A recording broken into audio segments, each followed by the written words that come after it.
live streaming this presentation out on Facebook, so there are a bunch of people that are watching this from home. So the first order of business is I'd like you all to show me your cell phones.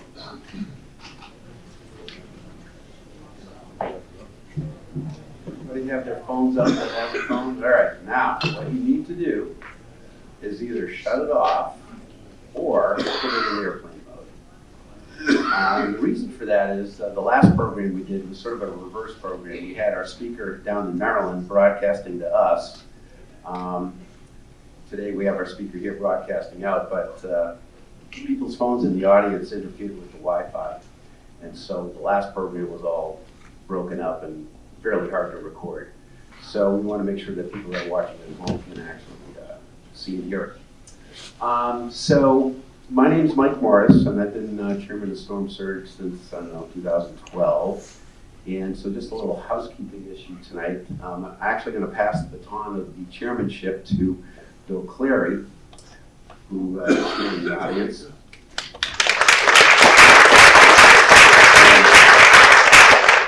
Bill, if you know Bill, he's a resident of Newburyport, and he's director of the Climate Action Project at the UU Church in Newburyport. He's also director of the Green Expo, which is not having an event this year, but maybe next year again. And he's also a member of the city's Energy Advisory Committee, so I think we're in good hands, and he's going to do a great job. So thanks, Bill, for standing up, and also for dressing up. He's worth a better image than I have. He's going somewhere else. Oh, okay. All right, so in regard to tonight's program, so I think, if you're coming here to a program on blue carbon, then you kind of understand what's going on with climate change. And I think that we're probably all on the same page that we need to have some major changes in the way we produce and use energy globally. And the goal, sort of this unwritten goal written or talked about by scientists is we really need to be at net zero by 2050, and that's only 30 years away. So that's a major transformation in terms of what society globally needs to do. Now, the good news is there is a whole host of technology that's out there in the wings capable of doing that for us. But the rub here is that we need to do more than just get to net zero. We need to start taking carbon out of the atmosphere as well. And fortunately, the Earth has many mechanisms in place, and much of it is in plants, in forests, and things like that. And each year, the forests, when they come into bloom and produce leaves, they pull a whole bunch of carbon out of the atmosphere. Unfortunately, we produce more than what they can pull out, so we keep building up more and more, and hence we have climate change. But anyway, to talk about one facet of this, which is eelgrass, does a really good job at sequestering carbon. And I want to introduce Phil Colarusso, our speaker. He received his master's in environmental science from the University of Massachusetts in Boston. He got his master's, his PhD in marine biology from Northeastern University. He resides in Hamilton, and he's been a scuba diver and marine biologist for the EPA for 30 some odd years. So to talk more about his field and his expertise in carbon sequestration with regards to eelgrass, I'd like to bring Phil up here.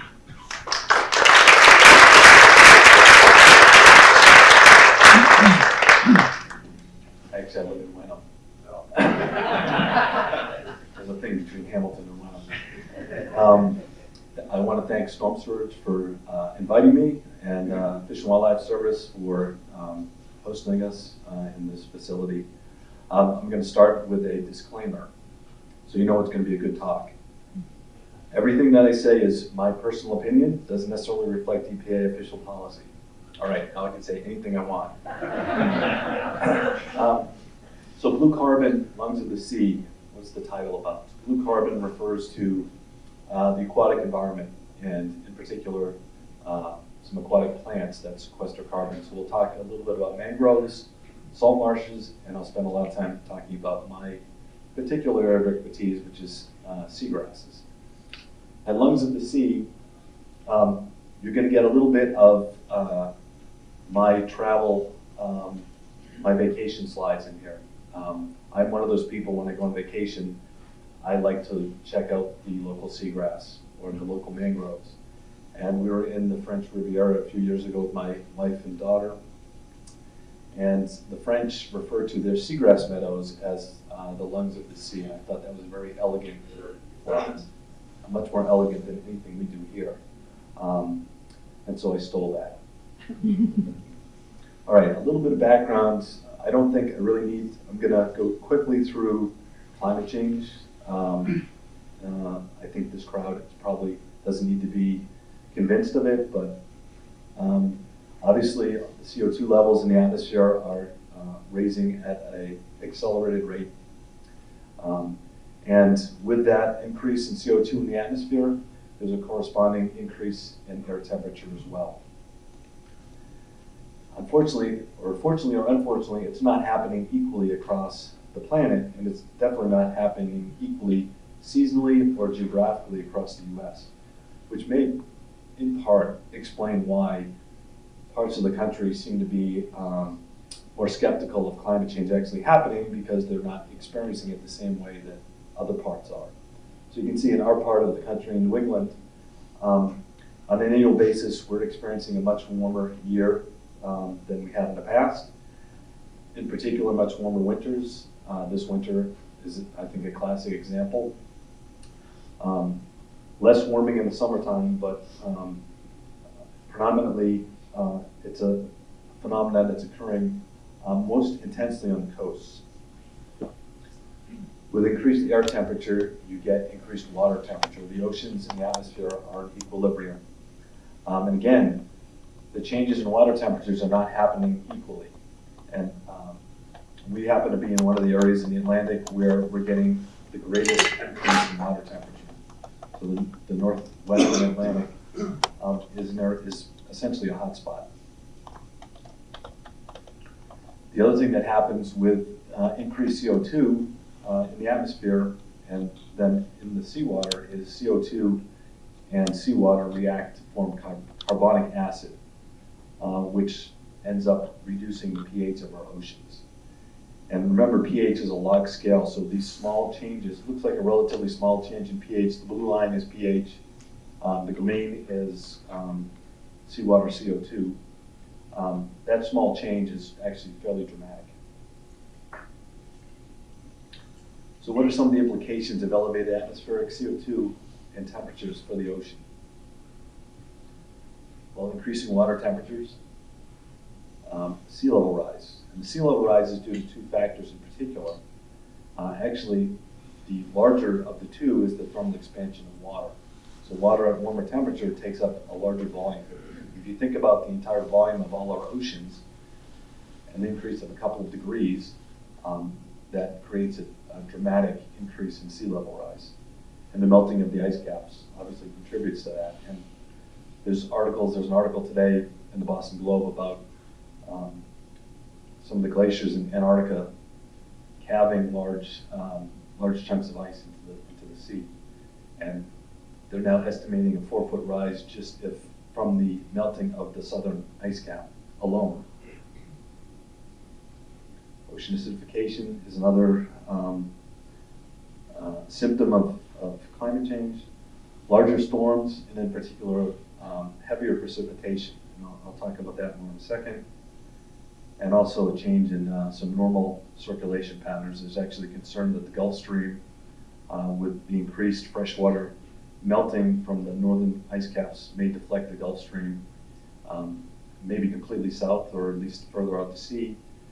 Would not have dramatic impacts necessarily for us, but for the UK, they may actually, believe it or not, get much colder because the Gulf Stream kind of keeps them warm. Recently, I was in Florida, and that whole stretch from Miami up to West Palm is, as you can see, on the eastern coast of Florida is well built, and there's a fair amount of infrastructure along that entire shoreline. And they're already dealing with sea level rise.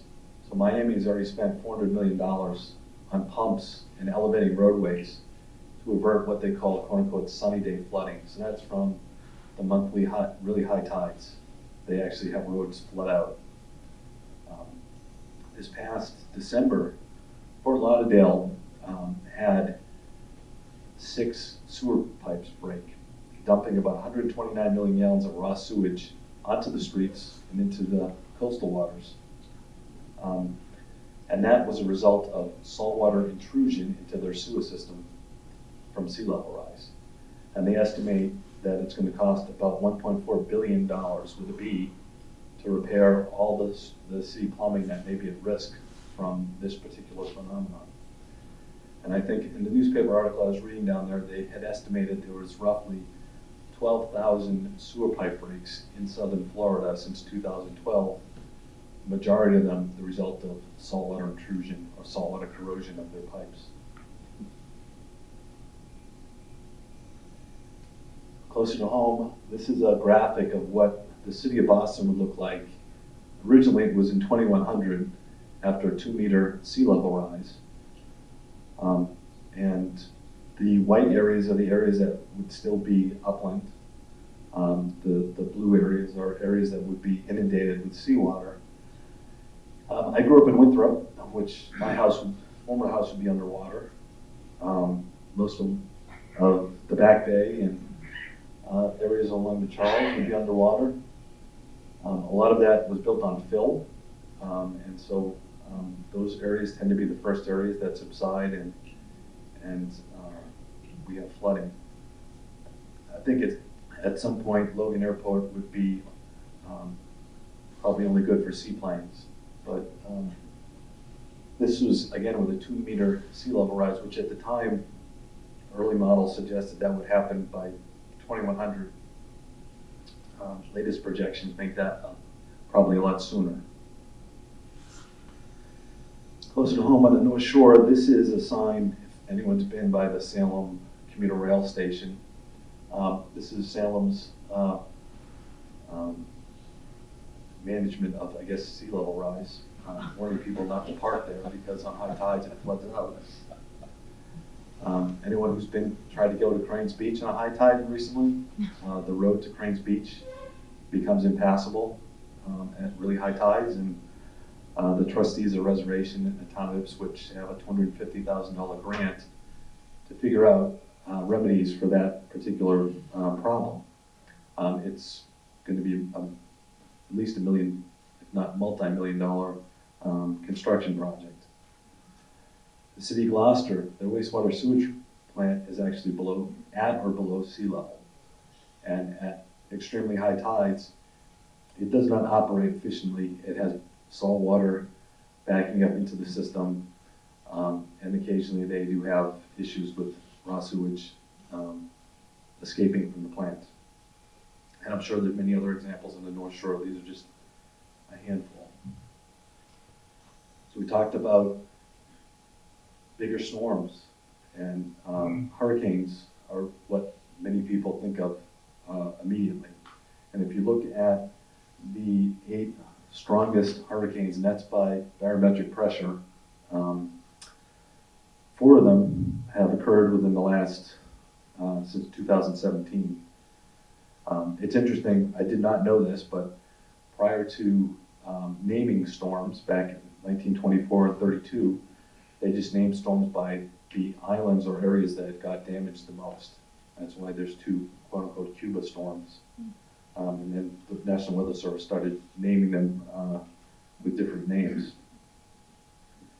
And the costliest hurricanes, and again, some of this is a function of, obviously, over time, we've built a lot of infrastructure and buildings along the coastline, and so it's probably not surprising that the costliest hurricanes are also the most recent. But if you sum more or less that total, and I'll exclude Hurricane Andrew, because maybe in 1992 we didn't know it as much as we do now. The cost and damage is over $600 billion. Now, I don't know how much we've actually spent as the federal government on promoting clean energy. I suspect it's a lot less than that. Imagine if we had spent 1% of what we're spending on paying for the damages on actually green energy. We would be a lot further along than we are. And it's not just hurricanes. Here it's really nor'easters. Growing up in Winthrop, this was a common sight as a child. And people who live up here know, we get these nor'easter storms, and people have lost homes and property in Plum Island, Sandwich, Scituate, Winthrop, Point Pines, and Revere. And there was what I would call a moderate nor'easter in Boston recently, a year ago. It flooded 5 blocks of downtown Boston. So the Aquarium T station closed, it was underwater, and the Seaport District was completely shut down. It was impassable, Atlantic Avenue, all the way down to the Seaport District. And it was not a big storm. It just happened at a time when it was a very high tide. And so if we ever got the combination of an extremely large storm and an extremely high tide, the damage would be significant. And it's not just damage to human-made structures, but it's also damage to the environment that we care about. And this is just the seagrass on the beach after a storm. It's uprooted. And it's not just coastal storms. The people here remember the Mother's Day storm of 2006. So that Essex County and southern New Hampshire in particular, and I'm not sure if I actually believe the scale of this number. I remember 22 inches in 8 days as for Essex County. Although I think the pink circle there in just west of Cape Ann, that's my basement. But it was an extensive freshwater event. And all of southern New Hampshire, that watershed drains into Great Bay. So this is Great Bay, southern New Hampshire, Piscataqua River. Great Bay is an inland sea, fairly shallow, and it's excellent habitat for seagrass. It is one of the largest contiguous stands of seagrass in New England. And as such, we've been tracking the acreage of seagrass in that system for a while. And it's been declining over years for a number of reasons, but I want you to particularly focus on the 2 dots at 2005 and 2006. So we have almost 1,000-acre loss. Most of it predominantly due to that storm. So Great Bay normally is a saltwater body. Due to the Mother's Day storm, it went completely fresh for a week. And that stress, or that salinity change, was enough to cause the demise of close to 1,000 acres of seagrass. All right, so what is blue carbon? And this is a picture from France. This is seagrass in the Mediterranean Sea. So blue carbon is a carbon that's associated with salt marsh seagrasses and mangroves, and it's not just the carbon that's in the plants themselves. It's the carbon that's in the sediments below the plants. In fact, 99% of the carbon associated with these habitats are not in the plants themselves, they're actually in the sediments, which is an important point, and I'll explain why in a moment. Now these species in particular have really high growth rates, and thus they absorb large quantities of carbon, especially CO2. And that carbon is evicted to the soils via tissue, and I'll explain how that happens in a second, or by plant-enhanced deposition, and I'll explain that in a second as well. All right, this is a black mangrove from vacation to the Cayman Islands. If you look at the bottom, and you can see the really tangled root system. And you can see in front of that roots is what the normal beach looks like. It's white sand. But in and among the roots, there's a lot of organic material. So those roots trap organic material and hold it in place and sequester it. And that's the value of all 3 of these habitats. I'm sure you people are familiar with this. This is actually taken out here in this salt marsh. And salt marshes build up literally feet of peat over time. And that peat is organically rich and has lots of carbon in it. And the carbon is in an anaerobic environment, so it is sequestered. It's not going anywhere. And this is how I spend a lot of my time looking at, this is our local seagrass species. This is eelgrass. It kind of looks like a field of wheat underwater. Very peaceful, swaying in the waves. And they do the same thing that salt marshes and mangroves do. You can see in the foreground, the seafloor is sandy, kind of cobbly, but under the plants themselves, there is that little layer of rich organic matter. And so that, again, is indicative of organic material being trapped and sequestered in place. All right, these are mangroves from Aruba. And so how much do they actually sequester? And the units aren't really particularly important here. I guess what I want you to get from the slide is a relative comparison between habitats. So these are megagrams of CO2 equivalents per hectare per year. And the take-home message is that basically seagrasses, there's two take-home messages from the slide. Seagrasses have the potential to sequester more carbon than any of the other habitats. All of them sequester more carbon than tropical rainforests, which people view as these really big carbon sinks. Tropical rainforests absorb a lot of carbon, but they recycle a lot of carbon, so they don't actually sequester and isolate very much comparatively. The other thing you should take from the slide is there's a huge range in any of these numbers. So there's not a lot of data yet supporting a lot of these estimates, which is why I'm going to talk about some of the data that we've collected to kind of add to the seagrass story. So again, these habitats are much better at sequestering carbon than tropical rainforests. The other thing you should know is they take up a very small percentage of the ocean area, yet they sequester a disproportionately large amount of the carbon sequestered in the ocean.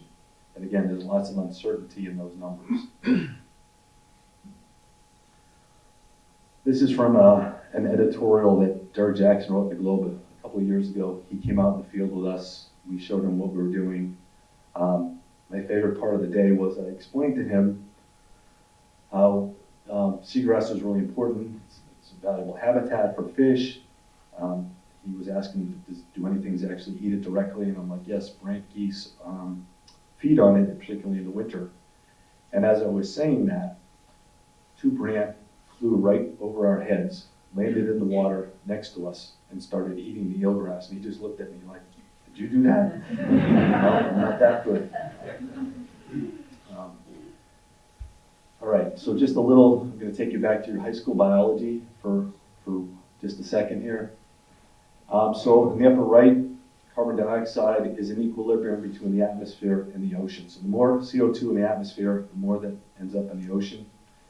And these plants, they use energy from the light.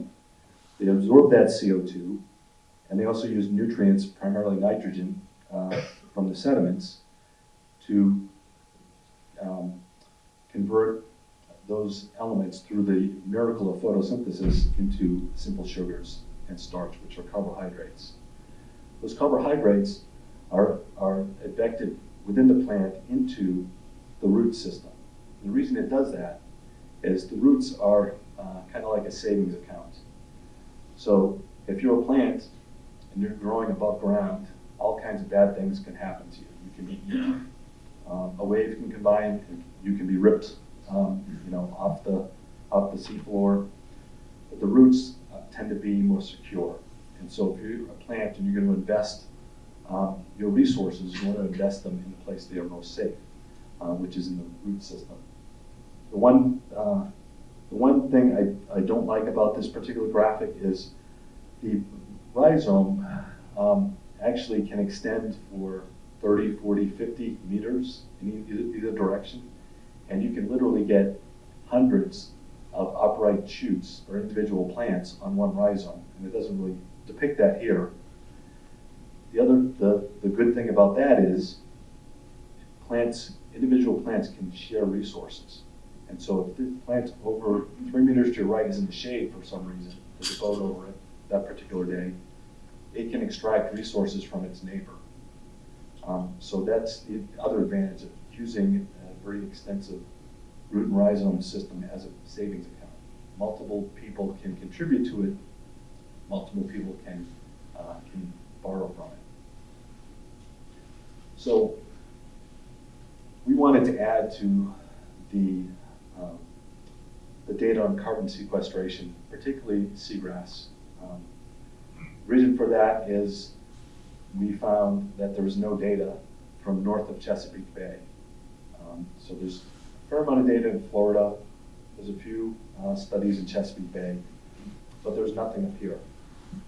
And we saw that as a significant data gap.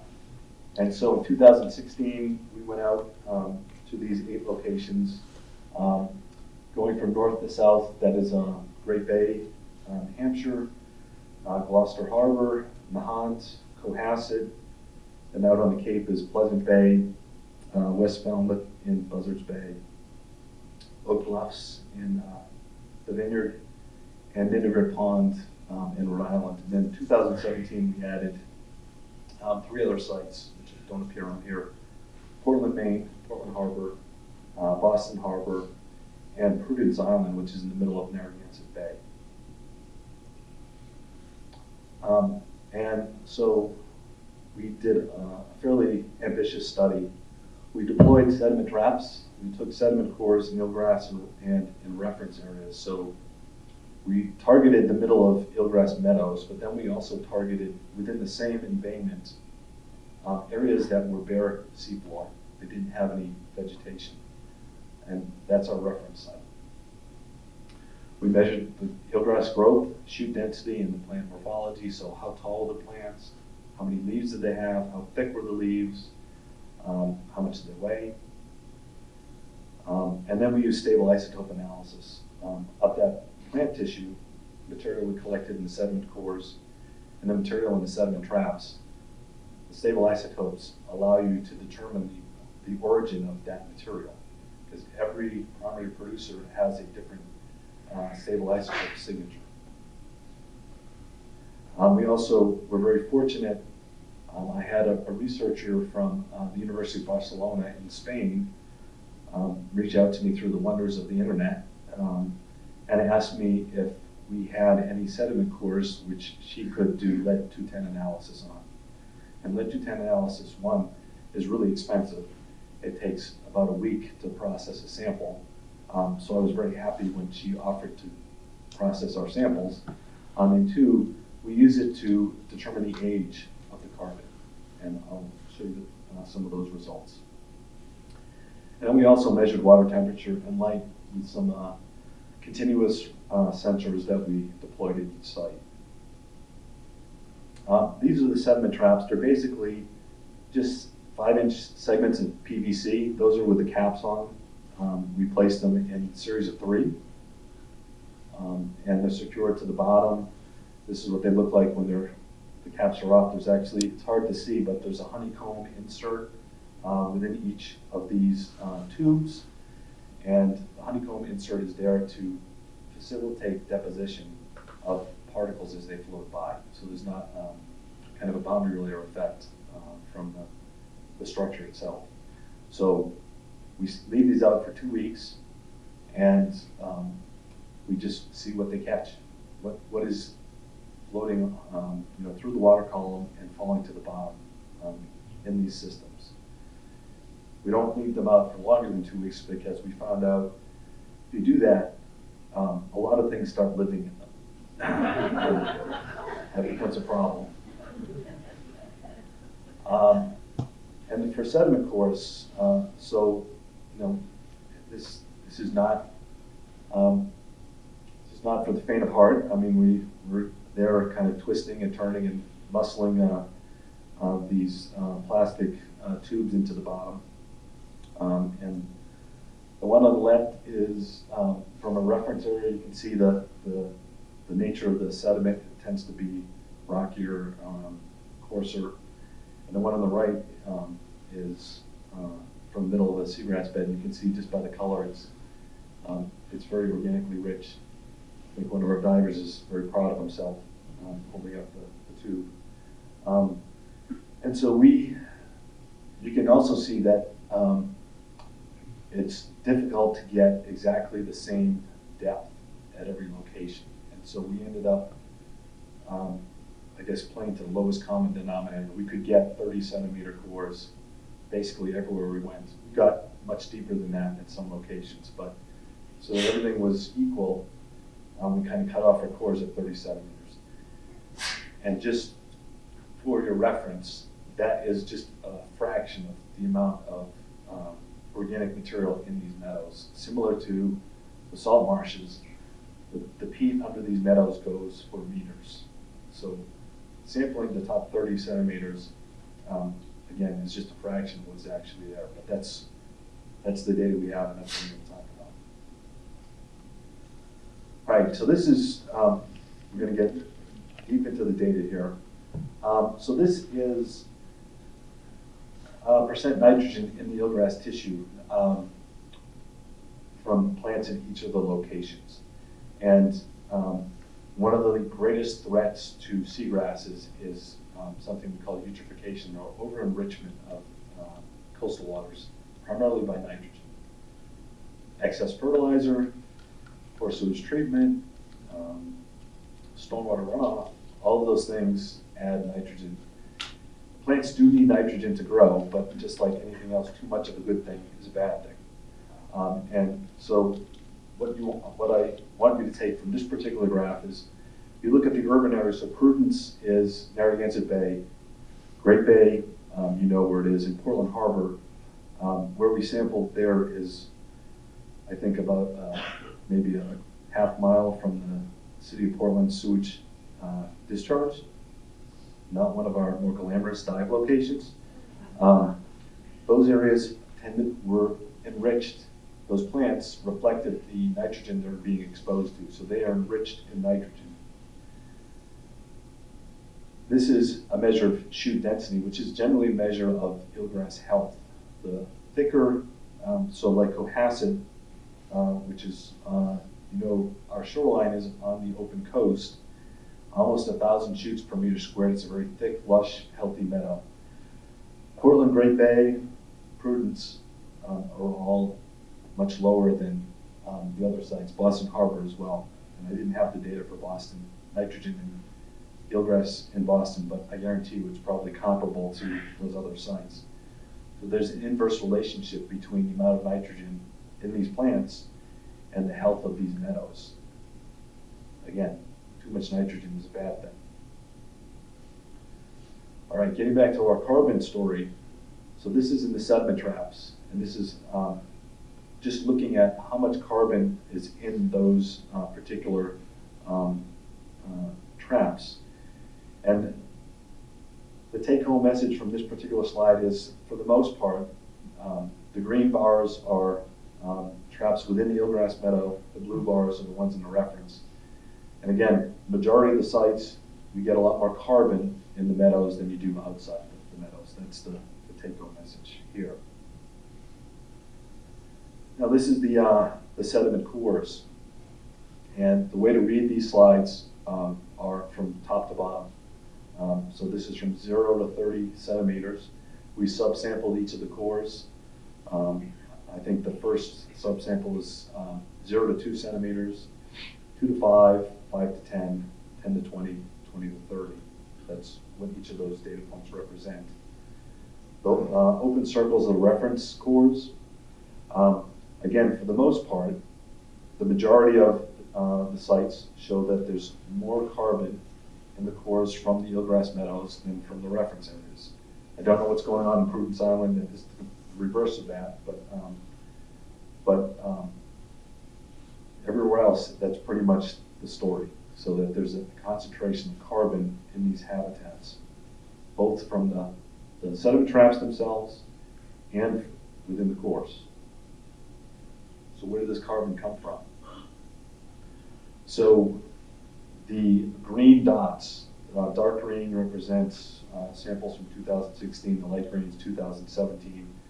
Those represent the stable isotope data from the eelgrass plants themselves. And they all kind of cluster in one general location. A little bit of spread north to south, but they're all fairly consistent.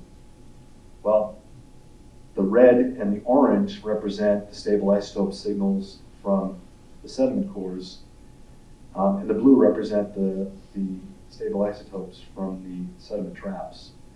And that gray rectangular box is literature values for phytoplankton, particulate organic matter in the ocean. They have their own signals. And so you can, if you look at this, you would think, or intuitively you would think, if you put a trap and take a sediment core within the middle of an eelgrass meadow, it would look like the eelgrass. But obviously it doesn't. It looks very much like phytoplankton or particulate organic matter, not like the vegetation that's growing right there. And we calculated about 75% of the carbon that ends up in these meadows does not come from the meadow itself. So envision these meadows as basically large filters. The shoots are sticking upright, the tide is going in and out, and the physics of it is that the presence of those plants slow the passing of water and cause the particles in solution to drop out. And the roots and rhizomes of the plants hold those particles in place. So they sequester them so they're out of the carbon cycle. And as long as those meadows stay intact, that carbon is isolated, it doesn't go anywhere. And so it's, again, these meadows may be small, but they're filtering a much larger area than just their footprints. And we, using the lead-210 data, again, these are just in the 30 centimeter cores, and depending on the accumulation rate. So Great Bay, you have a large watershed bringing a lot of organic material down and accumulating at a pretty fast rate. So the 30 centimeter core was only about 20 years old. But in Gloucester, the core was over 100 years old, carbon in that core. Same as Cohasset, Pleasant Bay was 80 years old, and Middleburg was about 40. And so, again, carbon in these systems can be very old. And as long as the meadows stay intact, they'll stay there. If we lose the meadow, that carbon gets liberated and goes back into the carbon cycle and contributes to the problem. So how much carbon are we talking about? So this is a meadow that we sample quite frequently in Nahant. It's about 2.5 acres or so. The green is area that we have, through side scan sonar, mapped as being fairly dense, high shoot density. And the blue is what we consider lower shoot density or patchy, and that's common for these meadows. You have a patchy sequence in the nearshore environment because it's close to where the waves are breaking, and so the habitat may get chewed up a little bit. And on the deep edge of the meadow, light becomes limiting, and so these meadows thin themselves in natural response. So there's less self-shading for plants, and so that's why it naturally gets patchy and kind of peters out as you increase the water depth. But we calculated, based on the area of these different zones and some of our sampling, that there's about 123 kilograms of carbon in the meadow, which, okay, well, what does that mean? Well, one of my colleagues who has kind of a twisted sense of humor figured out that that was the carbon equivalent to 357 human bodies. Now, the reason she was making that comparison was this area in Nahant happens to be the home of the former head of the New England Mafia. Won't name any names because I'm Italian. I don't want to get in trouble.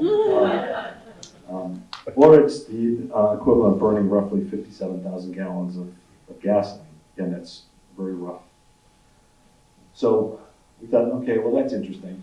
But can we we're scientists. Can we push our data even further, probably beyond reasonable extrapolation? And so, how much carbon are in these meadows in all of Massachusetts? And so, DEP did a mapping effort in the mid-90s, and they came up with an acreage of about 14,000 hectares of eelgrass in Massachusetts. We used some of our data from our cores. Again, just acknowledging that the cores are only 30 centimeters, so we're just scratching the surface. So those 14,000 plus hectares store about 276 million kilograms of carbon, which, if you know the molecular formula of gasoline, that equates to about 128 million gallons of gas. If you drive a Prius like I do, that gives you about 6 trillion Prius miles. You can drive to Pluto and a third of the way back. And at the time we were doing this, there was something that was called the social cost of carbon, which social cost of carbon effectively is how much is the cost to society for putting a ton of carbon in the atmosphere. And the cost to society reflects premature death, people getting asthma, all kinds of health issues, and some economist somewhere figured out that that equates to $40 a ton. And so in Massachusetts, these meadows hold about $12 million worth of carbon. All right, so just the meadows in New England accumulate large quantities of carbon, and most of that carbon is actually coming from outside of the meadow, not from the meadow itself. And the carbon has been there for decades and likely centuries, and it will stay there as long as the meadows stay intact. All right, well, what happens if it doesn't?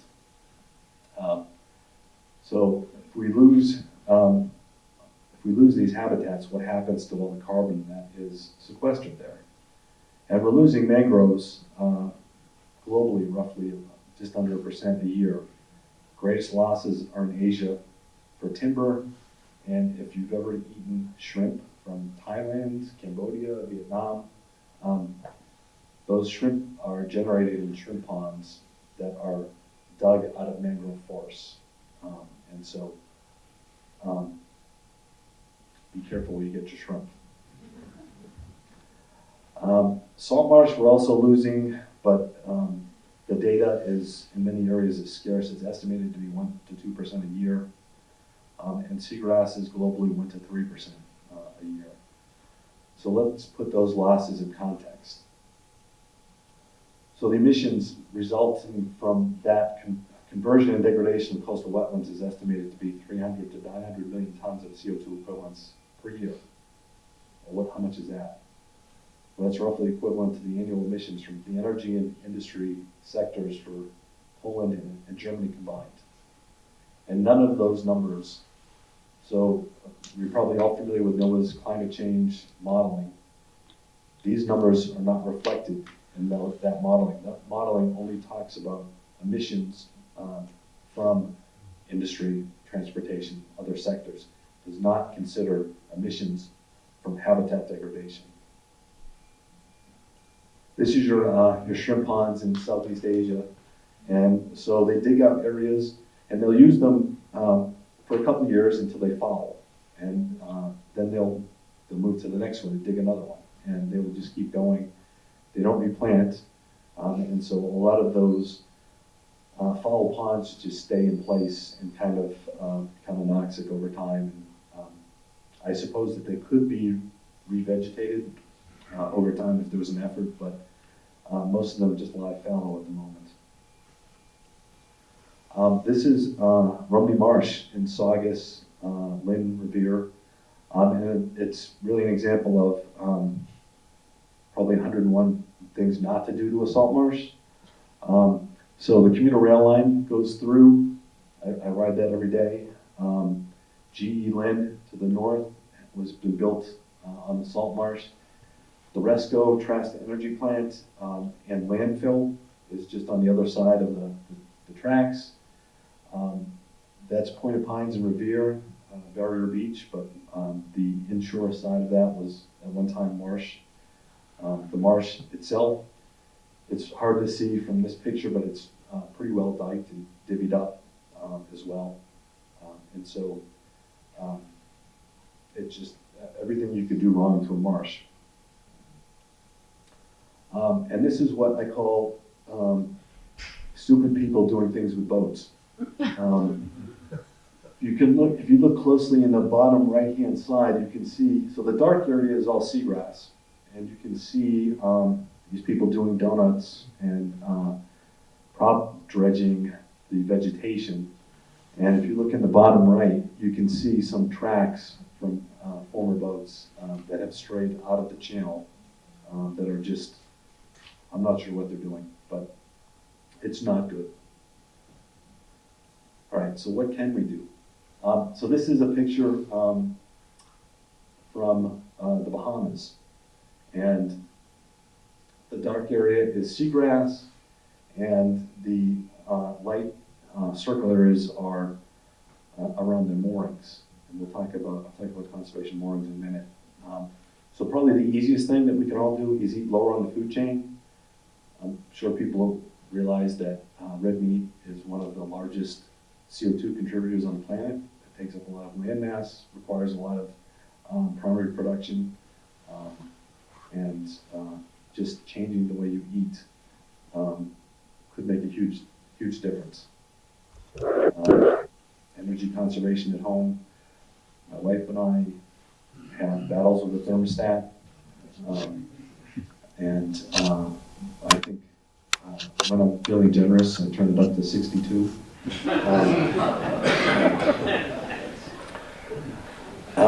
Become an educated consumer and voter, and make your voice heard. And so I can't really talk about politics, but I will tell you that Governor Baker has the transportation, there's a transportation conservation CTI bill or something. Transportation Climate Initiative. Yes, thank you. Thank you, Michael. Transportation Climate Initiative, which may raise your gas prices by 17 cents. But all that money gets recycled into repairing infrastructure and for clean energy. Now, I live in Wenham, and I got a mailing from, again, I won't name the state representative, but I got a mailing from my state representative saying he was against the initiative. And so I emailed him and asked him why he was against the initiative, and if he was against the initiative, knowing all the issues we have on the North Shore with climate and sea level rise, what was his solution for climate change? And his response was he was concerned that this is a regional effort, and New Hampshire apparently has, at the moment, opted out. And so he was concerned that some of the businesses in his district would be disadvantaged compared to across the border in New Hampshire. I'm just not that concerned about 5 or 6 gas stations maybe losing a little bit of business compared to New Hampshire. But I think it's important we all make our voices heard to our elected officials, no matter what your position on that may be, one way or the other. If you're a boat owner, be a responsible one. Stay in the channel. And conservation moorings. Conservation moorings are moorings that, so the traditional mooring is a float, a chain that goes to the bottom and a block on the bottom. And with the wind and with the tide, that chain will move in a circle, and it gives you this donut-shaped scoured part at the bottom. That can be eliminated with a conservation mooring. Conservation mooring costs a little bit more. They're about $3,000 or so per mooring.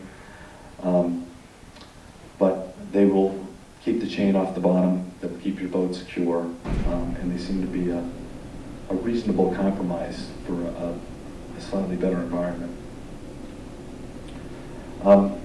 So a lot of this work, especially the data that we collected, required a fair amount of other people. I spent literally 20 days in a row underwater in 2016, collecting that data with the help of all these people who either dove with me, drove the boat, processed the samples, had some role in making that happen. I have to say, I felt pretty damn lucky getting paid for being underwater 20 days in a row. There's one, we have a saying on our dive team, it never rains underwater. So it's much better being underwater than in the boat, because when it's raining out, you're going to get wet anyway when you're underwater. So it's a much better place to be. So at this point, I will take any questions.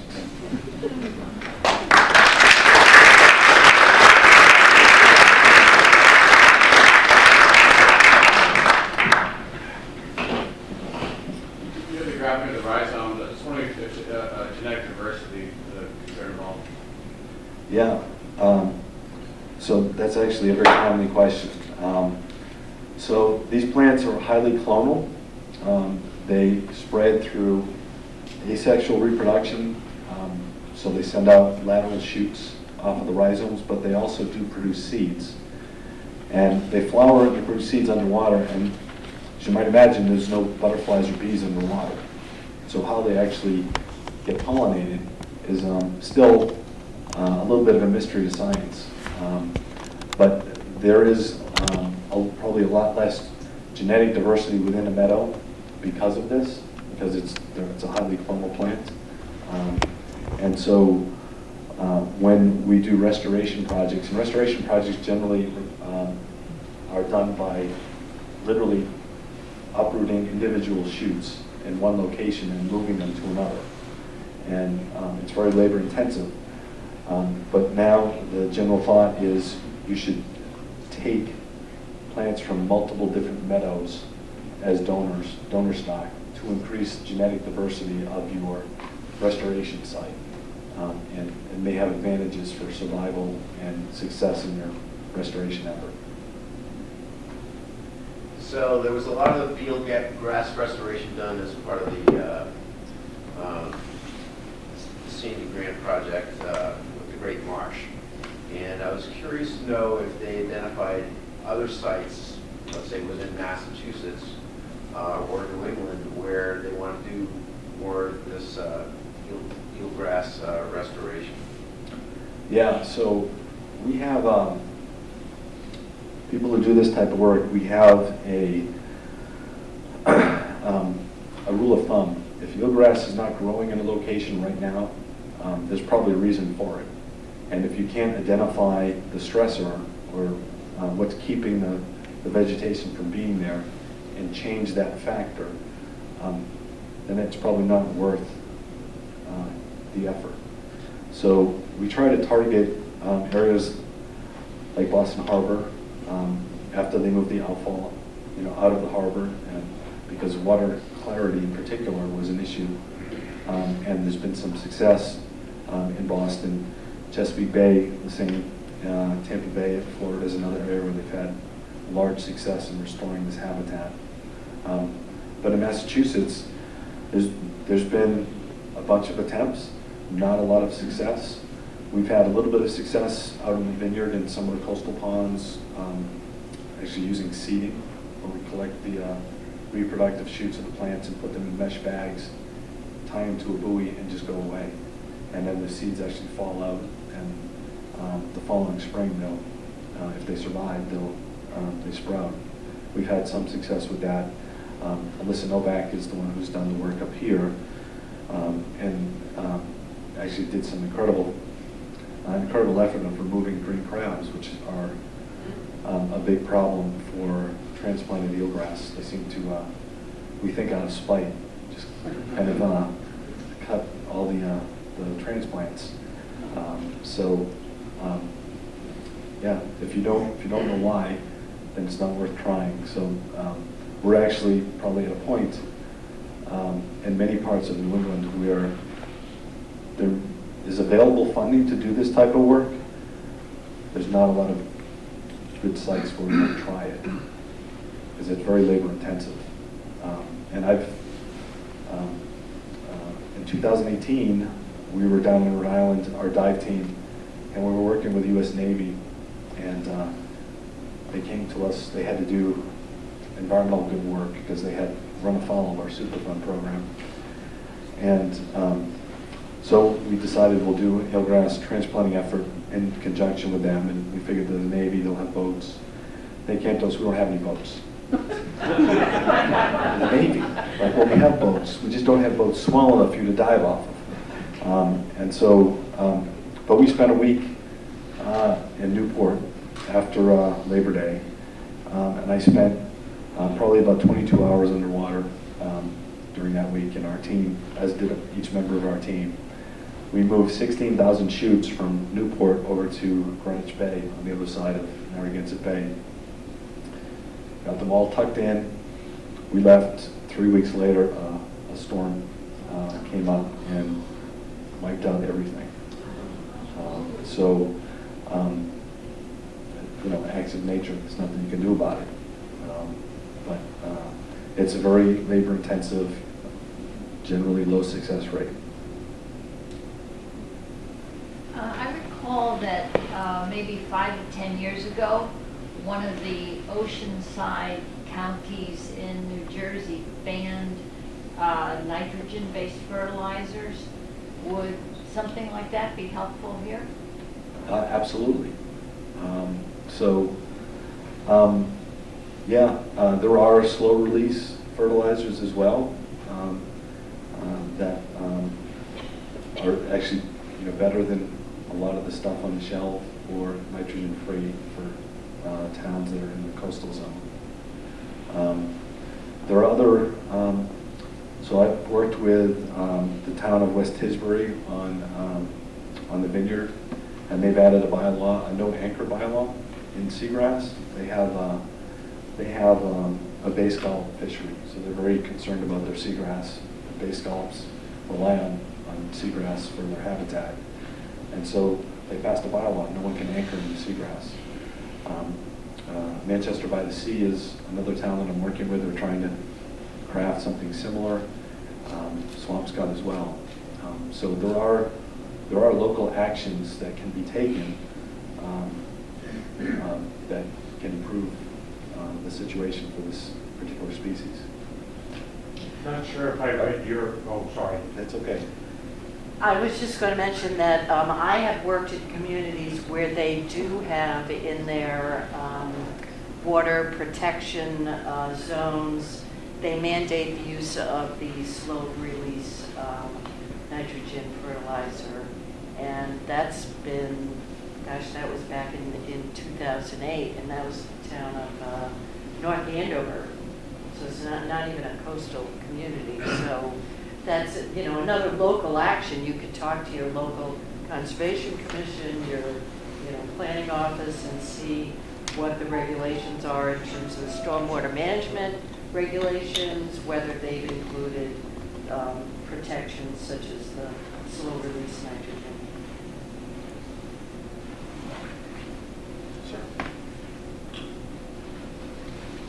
First slide, very early, it was on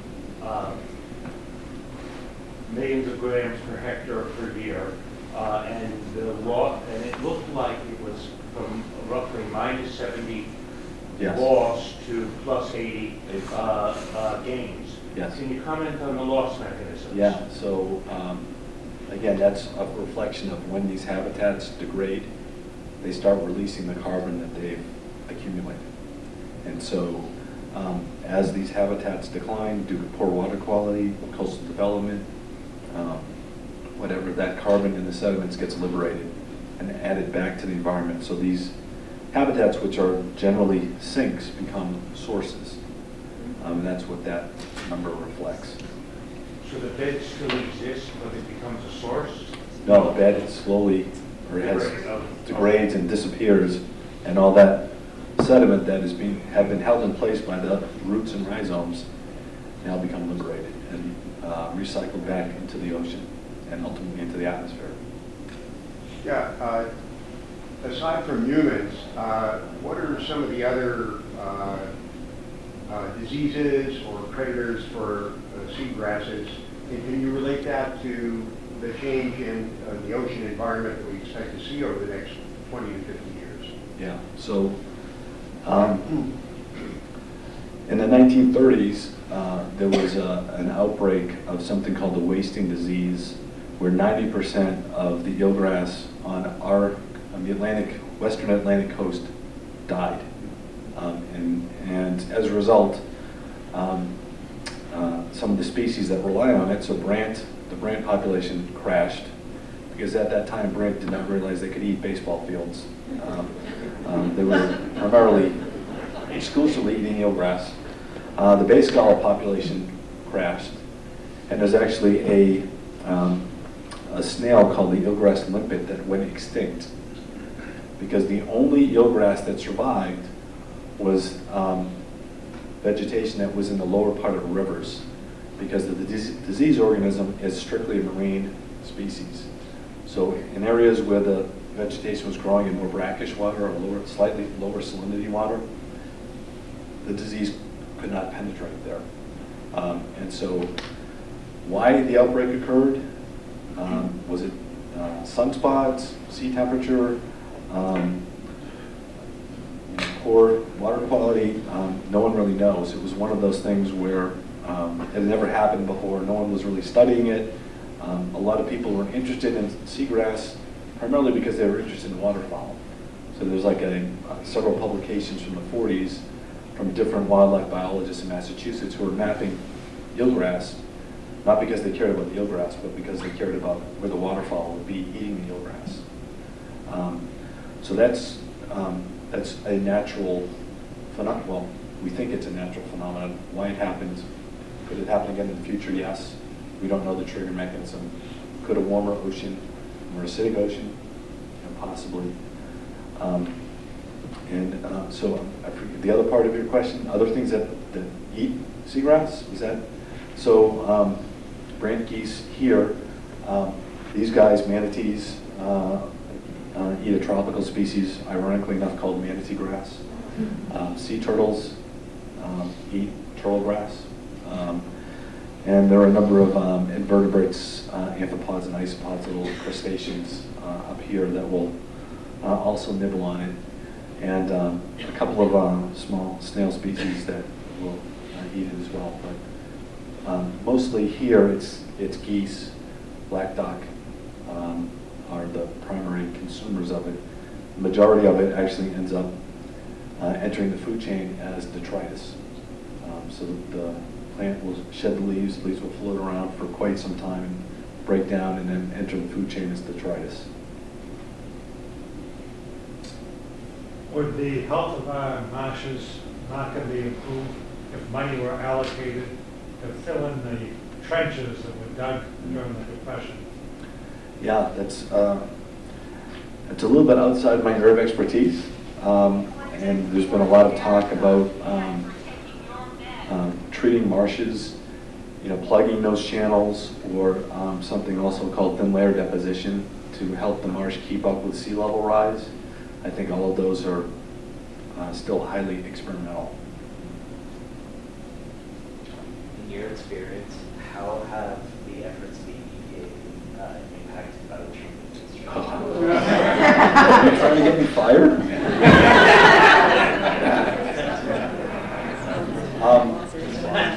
Let me, we wanted to know how the efforts of the EPA have been affected by the Trump administration. Again, this is my personal opinion. I can only tell you, I'll give you my personal experience. So from 2012 to 2016, I was one of 6 U.S. representatives on international work group with colleagues from Mexico and Canada who were attempting to catalog the amount of blue carbon in North America. And we had gotten funding from the U.S., Canada, and Mexico, various government entities in those countries, to the tune of $1 million for those 4 years. And we were making good progress. We had maps of all those habitats for the entire North America. We had started collecting carbon data. And we needed 2 more years of funding to bring those 2 data sets together to come up with an estimate. The election happened and we were no longer funded. And I can't comment why. I'll let you figure that out. Is there an effort being made to do research for a more hardy type of eelgrass? Yeah, so there have been some studies where people have looked for what I'll call superior genetic strains, and so there are some strains of seagrass or eelgrass in particular that have adapted to growing in lower light conditions or higher nitrogen. So the plants in Great Bay, for instance, tend to be hardier because they grow in those type of conditions than some of the plants from, maybe Cohasset or an area that's cleaner. Now, those have just been kind of experiments where we're transplanting back and forth between water bodies and kind of seeing what happens. I don't think there's been any really effort to kind of produce new strains or some kind of hybrid that may be superior, but that's for maybe the next generation of scientists. Yes. Is there been any study of the effects of oyster farming relative to seagrass and clarification of water when the oyster farming? Yeah, so there's been a lot of general thought that filtration by oysters may be beneficial, and shellfish in general, not just oysters, blue mussels and others. Their filtration activity will clear the water and actually have a benefit to seagrass. And so there's been a thought, particularly in Great Bay, where they're trying to also restore oysters, to co-locate restoration projects. It's hard enough to really get one restoration project to work when you start putting 2 together and hoping you hope there's some symbiosis between the 2, but I haven't seen any hard and fast data to support. I mean, theoretically, it should work, but I haven't seen any data to actually support it as being beneficial. Will effects have any detrimental effect on the fields? So sea level rise, seagrass tends to be a very shallow water plant, and as sea level rise occurs, those meadows will retreat towards the shoreline. And as long as the sediment is sufficient so that the plants can get their roots and rhizomes into it, so it's not solid rock or seawall, the meadows will retreat to shallow water and they'll do fine. But there are areas, so that meadow I showed you in the hunt, literally it is, the cove is surrounded by rock cliff. And so those meadows do not have very far to go before they run into a substrate they can't colonize. And there are plenty, not so much in Massachusetts, but in Maine. If you think about the rocky coast of Maine, a lot of those meadows in Maine are not going to have a place to go, not in our lifetime anyway. So it becomes a problem. Question about relative sizes of carbon sinks. It seems to me the microflora and fauna and surface algae and diatoms in the ocean is, just by biomass alone, is so much larger by orders of magnitude than seagrass that why pay attention to seagrass? Is it just that seagrass is the only thing we can affect, or is there some other lever that I'm missing? No, I think the difference is diatoms and macroalgae and a lot of these other plants, which are prolific, and phytoplankton by biomass is just orders of magnitude greater, but they don't sequester the carbon. They absorb it and then they get eaten and it gets excreted and it goes back, gets recycled. So these three habitats are the only three that, because they create an anaerobic environment, so sediment without oxygen, that carbon stays locked up and stays away. And that's, a benefit to society.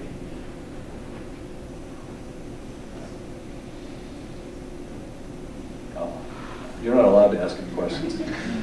So Phil, do you ever see a day in the future where a market can be created for coastal wetlands and valuation on carbon so that people are actually paid to restore and farm carbon with coastal wetlands?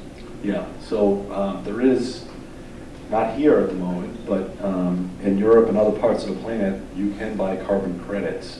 And there are approved methods that if you need to purchase carbon offsets, you can restore salt marsh, you can restore seagrass, and there are procedures on how you would measure the carbon associated with those restored habitats to generate the credits you're looking for. And it's basically it's like a 3-year monitoring program after you do the restoration to show that the habitat is still viable, it's actually accumulating carbon over time, and how much carbon it is accumulating over time for you to get credit. And again, I don't remember off the top of my head what carbon is going for these days in that carbon market, but it's still pretty cheap at the moment. So what about all the plastic islands in sorry. No. How is that affecting the grass? Sorry. No, it's a timely question. I just wrote a proposal literally 2 weeks ago looking at microplastics in seagrasses. So if you think about the physics of this, so those meadows, as I described, they stick up in the water column and they cause organic particles to settle within the meadows themselves. Well, the physics are the same for microplastics. And so we believe that these meadows are probably concentrating microplastics at a much higher rate than surrounding unvegetated areas. The bad thing about that is that what I didn't really talk about tonight, which I do usually talk about at these talks on seagrass, is seagrasses are nursery habitats for many, many different fish and invertebrates. So you have a lot of small, sensitive life stages for many species growing, feeding, hiding in these habitats, now in close proximity to high concentrations of microplastics. And that's not a good scenario. And so I, myself and others in my office, hopefully will be funded to start doing research on that very topic. Can I ask another question? Yeah. Has there been, I'm not a chemist to know about chemistry and carbon, but is there any way that they could find a way to get rid of the carbon or do away with it or suck it up or absorb it? Yeah, so there's actually a lot of work now being done looking at carbon sequestration technologies. How can we absorb carbon out of the atmosphere and isolate it? There's a couple of challenges with that. One, you can't use energy to do it because then you're kind of defeating the purpose. So it needs to be a passive system generally. And the other challenge is doing it on a scale that would make a difference. So if you're talking about the global carbon cycle, you're going to need a lot of these things to remove the carbon. And people are working on this, and I'm sure that within our lifetimes, there'll be attempts through technology to scrub carbon out of the atmosphere. Now, I find it hard to believe we can do it more efficiently than plants who evolved over billions of years. But we got to do something. Are the planes a big contributor to dumping all the fuel and putting gases in the atmosphere above? Planes are a large carbon source, and I'm guilty of traveling a lot. So I have, despite the fact that I drive a Prius, I feel guilty traveling as much as I do, but they are a huge carbon footprint. Sort of following the question about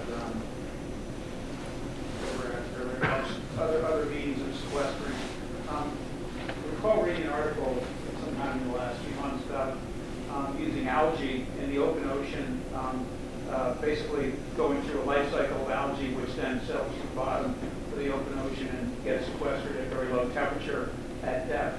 And that, I don't recall how they were trying to stimulate, or how it was being contemplated, algal growth might be stimulated, but the idea was to stimulate algal growth and Yeah. sequester some carbon that way. Yeah, so I've seen a lot of people talk about adding iron to the ocean to spike phytoplankton growth. And again, that's experimental.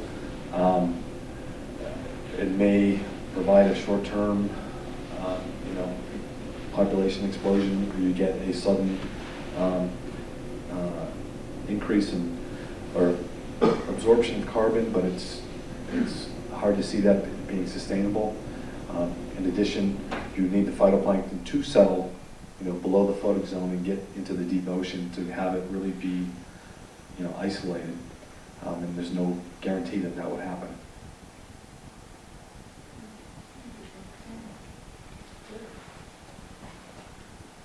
All right. I want to thank Phil for his